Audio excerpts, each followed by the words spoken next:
Kita ke sorotan lain, Saudara. Rumah Sakit Sentosa Bogor menonaktifkan sementara bidan dan perawat di rumah sakit yang diduga lalai memasang gelang identitas hingga bayi Siti Mauliah tertukar.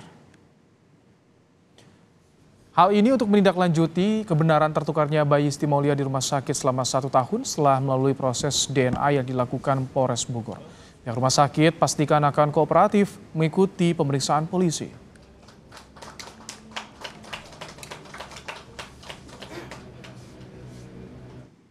Terkait dengan perawat dan bidan, proses ini tentu terus berjalan dan rumah sakit pasti akan mengambil langkah-langkah terkait dengan apa yang sudah terjadi hari ini. Bahwa sampai hari ini karyawan yang terlibat rumah sakitlah yang kemudian meminta agar supaya dalam pemanggilan pemeriksaan langsung tertuju kepada karyawan yang terlibat di dalamnya. Bahwa rumah sakit memang sudah menonaktifkan untuk sementara dan akan mengambil langkah lebih lanjut.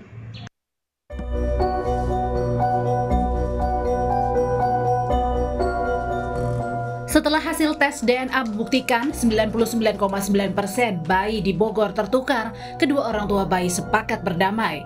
Dibutuhkan waktu 1 bulan untuk proses bonding atau menciptakan ikatan antara bayi dan orang tua kandung, sebab sudah setahun sang anak terbiasa dengan peluk erat orang tua asuh.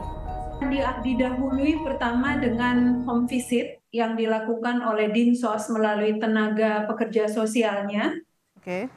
Itu akan dilakukan asesmen kepada para pihak agar bonding antara Ibu S dan Ibu D terhadap 2 putranya, G dan G, memang terjadi secara natural.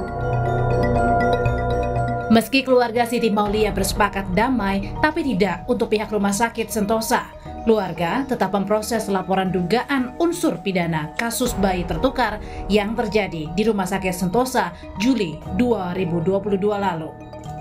Restoratif justice ini hanya antara kami saja, artinya mediasi ini, kesepakatan ini hanya antara kami sebagai korban dan tidak kepada Rumah Sakit Sentosa, karena sampai saat ini proses penyelidikan itu masih berjalan dan juga tidak menutup kemungkinan dari pihak D untuk akan melakukan laporan kepolisian juga untuk membuat laporan kepolisian kepada Rumah Sakit Sentosa.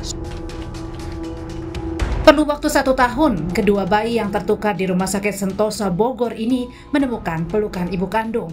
Sebab selama ini, anak yang diasuh ternyata bukan darah daging sang orang tua. Tim Liputan, Kompas TV.